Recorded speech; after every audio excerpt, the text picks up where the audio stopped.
Welcome back नाजरीन। हम बात कर रहे हैं पाकिस्तान और इंडिया के ताल्लुकात की और उनके अंदर जो बेहतरी आ रही है। शाहिद साहब, आपकी तरफ मैं आऊंगी। ये बताइएगा, अभी हम बात कर रहे थे, यास्मीन साहिबा ये फरमा रही थी कि हमारे जहाँ पे भी और इंडिया में भी आम आदमी के लेवल के ऊपर ये बहुत डिजायर है कि ताल्लुकात जो हैं वो बेहतर होने चाहिए। आप ये बताइएगा कि बहुत सारे स्टेप्स गिनवाते हैं इस तरफ से भी और इंडिया भी गिनवा रहा है कि ये इन पे मूवमेंट फॉरवर्ड हुई है, लेकिन जिन चीजों से आम आदमी की जिंदगी पे फर्क पड़ता है, यानी वीजा का जो प्रोसेस है, स्पेशली उन लोगों का जिनके रिश्तेदार अक्रॉस द बॉर्डर रहते हैं, उस पे भी कोई मूवमेंट फॉरवर्ड नजर आ रही है आपको? नहीं, उस पर तो मुझे कोई मूवमेंट नज़र नहीं आती, बल्कि वीज़ा रिक्वायरमेंट्स पहले के मुकाबले में ज़्यादा सख्त हो गए हैं। अब ये ज़रूर बयान आया है कि मालदीव समिट के बाद के इस वीज़ा में भी कोई नरमी आएगी, लेकिन मैं आपसे अगर आप इजाज़त दें तो बात बुनियादी बातें करना चाहता हूँ। एक तो ये कि ये जो कौमी फैसले हैं, ये उसमें पार्टीबाजी अगर ज़्यादा ना की जाए तो ज़्यादा बेहतर है, क्योंकि मुझे ऐसा नज़र आता है कि हम किसी भी कौमी जो खारजा पॉलिसी का फैसला है उस पर एक मुत्तहिदा पोजीशन नहीं लेते, बल्कि उसमें भी जो बरसर इक़्तिदार पार्टी है उसकी खराबी निकालना चाहते हैं और इसका रिवर्स रोल भी होता है, हम देखते रहे हैं। वरना तो मियाँ नवाज शरीफ हमेशा से हिंदुस्तान के साथ ताल्लुकात में बेहतरी के ख्वाहिशमंद रहे हैं। दूसरी बात यह है कि ये मोस्ट फेवर्ड नेशन की जो चीज़ है, ये तो हमारा अंडर WTO एक कमिटमेंट है और दूसरे सार्क के कॉन्टेक्स्ट में भी हमारा एक ये कमिटमेंट है। और हिंदुस्तान तो एक लिहाज से हमको ये चीज़ फैसिलिटी दे रहा है, इट वॉज ओवर ड्यू। और ये जो इकोनॉमिक टर्म है, इसका ये मतलब नहीं कि इसको आप सियासी रंग दें और ये कहें कि ये हिंदुस्तान हमारा महबूब तरीन मुल्क हो गया। ये एक इकोनॉमिक टर्म है, जिसका मतलब यह है कि जो फैसिलिटीज़ हम एक ख़ास मुल्क को दे रहे हैं वही अब इंडिया को भी दी जाएगी, उसको इंडिया को कोई उससे कम फैसिलिटी नहीं दी जाएगी। और फिर देखिए, हिंदुस्तान एक बहुत बड़ी मार्केट है, सारे दुनिया के मुल्क जो हैं इस वक्त हिंदुस्तान की तरफ इसलिए दौड़ रहे हैं कि एक बूमिंग इकोनॉमी है, बड़ी मार्केट है, वहाँ पे बहुत मौके हैं। पाकिस्तान को ये देर आयत दुरुस्त आयत आपका जी, पाकिस्तान के लिए एक बहुत बड़ी अपॉर्चुनिटी है। आपकी तरफ आऊंगी। ये फरमाइएगा कि अगर हम पाकिस्तान के अपने इस वक्त के हालात देखें, प्राइम मिनिस्टर ने भी इंडियन प्राइम मिनिस्टर ने भी बड़ा मैग्नानिमस एक जेस्चर किया है उनको मैन ऑफ पीस कहने के वास्ते, लेकिन ये बताइएगा कि क्या आपको लगता है कि पाकिस्तान और इंडिया के ताल्लुकात बेहतरी की तरफ जाएं तो पाकिस्तान में जो जमहूरियत है वो मुस्तहकम होगी? ये तो आपने वही बात की जो इंडियन प्राइम मिनिस्टर ने कहा है कि हम पाकिस्तान में सिविल गवर्नमेंट के हाथ मजबूत करना चाहते हैं। तो ये जो पहली आपने बात की थी कि इंस्टीट्यूशन डिवीजन क्यों है जी, क्या इंडिया अपने आप को अमेरिकन रोल में देख रहा है सब कॉन्टिनेंट में, और उसमें पाकिस्तान आया उसी तरह बिहेव करेगा उसके साथ? क्योंकि अमेरिकन ये कहते हैं कि हम सिविलियन गवर्नमेंट को मजबूत करना चाह रहे हैं, आर्मी उनकी ऑन बोर्ड है, आप ये करें वो करें। मैं इस तरफ ठीक है, ना उम्मीदी नहीं होनी चाहिए, मैं इसके अगेंस्ट नहीं हूँ, ना MFN के या इंडिया के साथ बेहतर हालात के।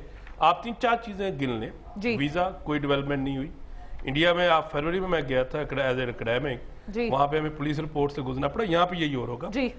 दूसरा, ट्रेड इंडिकेटर्स नेगेटिव। तीसरी चीज यह है कि उन्होंने बड़ा क्लियरली आपको कहा है कि आप लश्कर तैयबा जमातुल दावा के साथ डील करेंगे तो हम आगे मूव करेंगे। प्राइम मिनिस्टर इंडिया ने कहा है कि मेरा पाकिस्तान में विजिट उस वक्त हो सकता है जब आप इस पे कोई एक्शनेबल एक्शन लेंगे।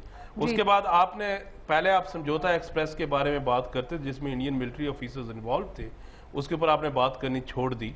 उसके बाद आपने ठीक है पॉजिटिव डेवलपमेंट हुई, जब इस साल मुंबई में हुए तो उन्होंने आपकी तरफ उंगली नहीं उठाई। साथ ये चीज देखने पड़ेगी कि आया ये जो हम सारा रेटोरिक कर रहे हैं इसके अंदर कुछ सब्सटेंस भी है, कि ये तो नहीं है कि हम एक पीक पे ले जा रहे हैं जिस तरह पाकिस्तान चाह रहा है कि second round of composite dialogue दोबारा शुरू हो जाए, बहुत अच्छी बात है। मगर देखना यह है कि इंडिया उसमें किस रोल पे देख रहे हैं। अगर आप इंडिया का थोड़ा सा और भी देखें, सिर्फ पाकिस्तान इंडिया को ना देखें, इंडिया जो ईरान के साथ बिल्डअप कर रहा है, एक तो रोड बिल्डअप हो रही है जैदान कंधार चाबहार, दूसरी तरफ रेल ट्रैक जा रहा है जो कि middle of the Afghanistan 900 kilometre का जो चाबहार के साथ लिंक करेगा। दूसरी तरफ आपको काबुल और दिल्ली का जो स्ट्रेटेजिक पार्टनरशिप है उसको भी मद्देनजर रखना पड़ेगा। तो इसलिए जब आप इस वक्त जब MFN कहते हैं, इन प्रिंसिपल कोई इसको अपोज नहीं करेगा, ना करना चाहिए, मगर आया हम प्रिपेयर्ड है इसके लिए कि नहीं? तो मुझे अफसोस से ये कहना पड़ेगा कि हमारी गवर्नमेंट ने ना होमवर्क किया, ना हमारे पॉलिटिशियन ने। असेसमेंट में मेरी असेसमेंट में बिल्कुल ये है, ना हमने प्रॉपर होमवर्क किया, ना इसके ऊपर हमने डिबेट कराई, ना आर्टिकुलेट कर सके। उसकी वजह से ये जो सारे अभाम नजर आते हैं आपको इस सारी डील में, वो ये चीज इसके पीछे आती है। दूसरी तरफ ये दुरुस्त है कि हम कहते हैं कि जी कि India Pakistan nuclear weapon state है। पाकिस्तानी लीडरशिप को ये रियलाइज करना चाहिए कि आपके साथ इंडिया ने डायलॉग करना ही करना है to avoid the unauthorized accidental nuclear weapon usage. जब उसने डायलॉग करना ही है, आपने भी करना है, तो फिर सब्सटैंशियल क्यों ना करें। अच्छा, यास्मीन रहमान साहिबा, मैं आपकी तरफ आऊंगी। ये भी इस वक्त ऐलान हुआ कि जो प्राइम मिनिस्टर हैं इंडिया के, उन्होंने पाकिस्तान आने की दावत तो कबूल कर ली है, लेकिन उन्होंने उसके लिए कोई डेफिनेटिव डेट नहीं दी। पहले भी यह ख्याल किया जाता था कि वो 2007 के अवाइल में आना चाह रहे थे, और सर क्रीक के ऊपर जो डेवलपमेंट्स थी वो जाहिर है किसी फ्रूटफुल ओकेजन के लिए आना चाहते थे, सिग्नेचर्स के लिए। आपकी नजर में क्या चीज होल्ड बैक कर रही है पाकिस्तान और इंडिया को सर क्रीक वाटर्स का मसला जो है उसको हल करने के लिए? अखबारों में तो ये आया कि इंडियन मिलिट्री जो है उसकी तरफ से रेजिस्टेंस है। जी देखिए आसिया, सर क्रीक, सियाचिन, डेफिनेटली इन पे बहुत सारी बातें जो हैं वो क्लियर होने की ज़रूरत है।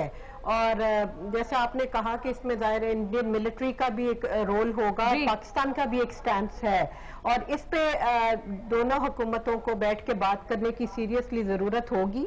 और पाकिस्तान ऐसा नहीं है कि आज तक गिवन नहीं किया, और इंशाल्लाह ऐसे इश्यूज पे गिवन नहीं किया जाएगा। हमारे जो टॉप पॉलिसी मेकर्स हैं, यकीनन उनको ये बात है कि इन दोनों इश्यूज पे, और पानी के इश्यूज पे, और कश्मीर के ह्यूमन राइट्स की वायलेशन जो हो रही है, ये सारे इश्यूज को बिल्कुल यकीनन पीछे नहीं डाला जाएगा, बैक बर्नर में नहीं डाला जाएगा।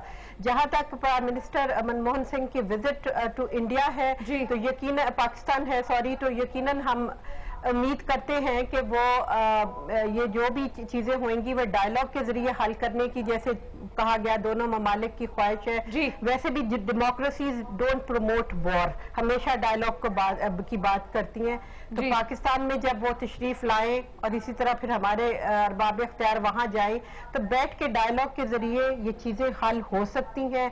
अब वो वक्त नहीं है कि हम कहें कि जी डायलॉग के बगैर हम इन चीजों को लड़ाई झगड़े से हल कर लें। हमने पीस को प्रमोट करना है, और तमाम ममालिक इस वक्त आपके साथ है, सार्क के और रीजनल कंट्रीज में कोई भी डायलॉग ही के जरिए पाकिस्तान और इंडिया के ताल्लुकात को बेहतर करना पड़ेगा। यास्मीन रहमान साहिबा का ख्याल है। हम गुफ्तगू जारी रखेंगे नाजरीन, एक शॉर्ट कमर्शियल ब्रेक के बाद।